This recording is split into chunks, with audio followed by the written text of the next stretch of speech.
afternoon, Polo fans. Welcome to our first Coach's Corner here via Zoom. Today, we are joined with Director of Aquatics and Head Men's and Women's Water Polo Coach, David Kasa. Dave, thanks for joining me today. Thanks for having me, Lance. Excited to talk about water polo. Yeah, absolutely. We are going to get to a lot of questions. Something different for us. Usually we do in-person interviews, but, with COVID-19 here, we're both at our own respective houses and doing it via Zoom, so something different. But the first question for you, Dave, is, how's life been during COVID-19 with the family? We know you have your young daughter, Sawyer. So what have you guys been up to? Yeah, it's obviously difficult times, very different, lots of challenges, but very happy to say my family are all healthy and we're all happy. Obviously, there's a lot of adjustments to make, but spending time with the family. Baby Sawyer still runs around the house and has her pom-pom and chants Dub C all the time. And my parents left the other day with a bunch of chairs where they usually go to the game, and she started yelling water polo game, water polo game. So she's ready to get back to the pool one day soon. And we all miss it. But spending quality time together is nice as well. Of course. Now, talking about the end of that spring season, you guys finished the year off with a huge win over Claremont Mud Scrapes. I know the women's team was really upset about the season ending because you guys were 9-5 up to that point, and you were undefeated in conference play.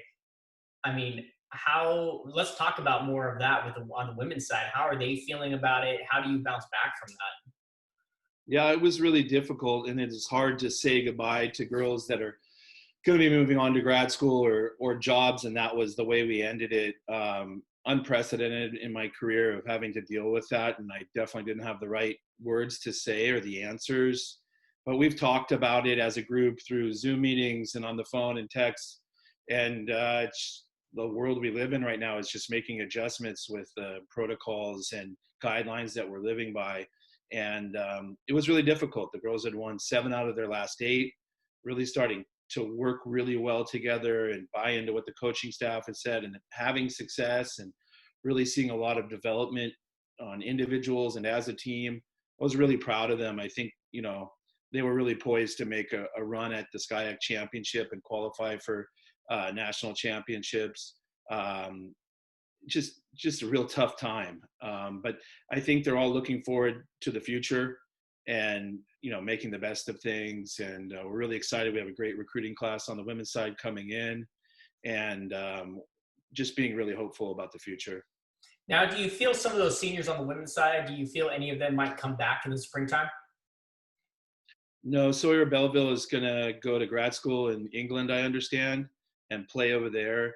And I believe the other 2 I've been doing letters of recommendation for some of the seniors, and they're applying to jobs and work. So they're going to move on with their life. And I'm excited for them. They're going to do great. Okay. Now, piggybacking off of that, since you can't see your athletes in person right now, how do you keep up with your athletes and keeping them motivated, getting ready for the upcoming season on the men's side specifically coming into the fall? What are you guys doing to stay connected? So I'm lucky I have 2 other great assistant coaches, Max Taylor and Zach Pullman-Tier. And so we've been communicating with the roster continuously, whether it's phone, text, we've had Zoom meetings, just to see how they're doing, just check in about them with their health and with their family. And I can't go a day where several of them don't text or call me. So it's great. We have a great relationship. We communicate really well. They're all really excited about the chance to play and get back to school. And it's been tough on everyone, just this style of life. So with the uncertainty for the upcoming season on the men's side, how do you stay focused and positive on recruiting and getting back to a new normal in September? Yeah, I would think you have to stay positive. Clearly, it's a fluid situation, and things may change from what we think is going to happen now and what happens in August, September, or the winter. But I've always talked to the guys and the women about adjusting to whatever situation comes up, whether that's, we have to deal with adversity or whatever the guidelines, whatever the protocol is, we're going to adhere to it and do the best that we can. but it is difficult. I recruited several people that didn't get a chance to take a trip and meet the team and really see the campus. So we had to do on the recruiting side, I did a lot of phone calls and Zoom meetings and just trying to get to meet with them. And, you know, end up getting some great athletes. So I'm really excited about that. But from me as the leader, I just got to stay positive and try to, you know, adapt to whatever situation comes our way, because I don't really know what the new normal means. Like, it's not normal. And so it's going to be new, but we're just going to follow guidelines and do the very best at being successful in whatever that system is going to be. And, you know, talking about safety and the security coming into the fall, how do you do that when you're in a pool setting, out on the pool deck, the players are in the pool? What are some areas that you could touch upon and talk about that, how to keep the players safe? Yeah, the main thing is we're going to follow the guidelines that Whittier College sets for us, the NCAA, as well as SCIAC. And that's going to have some changes, and we're going to have to work on that. I've never done it, coached for over 20 years, but we haven't done a lot of these different things. I think there's a lot of things that we do that fit perfectly to the guidelines or to stay safe. And we may focus more on a lot of that stuff. Fortunately, we have a really big facility. We can really spread out. The CDC has sent out several reports about the transmission in chlorinated water, and that it's a lot safer. We don't have the shedding issues that you might have in other sports. So I think that's a real positive, the fact that we're sitting in a tank of chlorinated water. And we can definitely create separation and put several goals in at a time and work different skills. And in terms of training, we can spread out immediately and keep distance that way. There's going to be a lot of adaptations to have, and that's fine. It's a new challenge for me and the coaching staff, and definitely up for it. Well, let's talk more about the athletics side now. You're the reigning 2019 SCIAC regular season champions. You're the 2019 SCIAC tournament champions, and you're the 2019 Division III collegiate water polo national champions. You lose some core seniors for your team, but how will your team follow up the most impressive single season in program history coming up here in 2020? What are they going to have to do? Yeah, I think we're going to have to do a lot. Replacing Division III Player of the Year, Dominic, very difficult. Dominic Navarez was an amazing leader for us, really strong player. And I think it's going to be very difficult to replace him. Hans Dolsek could do everything for us. A great guy, loved by his teammates. Can't replace him. Marat in the goal is just so difficult to replace, because he's at his best when the game is on the line, when it's the biggest game. Marat is very comfortable. Now, all that being said, how do you replace 3 All-Americans? I feel like we had a great depth last year, and the guys that were behind them on last year's squad are definitely ready to prove themselves, and I believe they're outstanding. We have a new goalie coming in, played for us last year, Dylan Woodhouse, fantastic goalie, and I believe that he's completely ready for the task. And we have a lot of guys coming back. We'll have 9 seniors, so we'll have great leadership. And I think we're going to be very mature in our approach, and I think that's the key. The teams playing in this new environment that are the strongest mentally are, I think, going to have the biggest advantage. And I think mental toughness is going to be the biggest deal here, because it's going to be all new to us. There's going to be a lot of different changes in their life, and those that can be the most professional and most mature in their approach are going to have the most success. And I feel like we're poised to do that. Now, to repeat all the championships that you talked about, it's going to be very difficult with the great conference that we have, with great coaches, great athletes in all the different schools.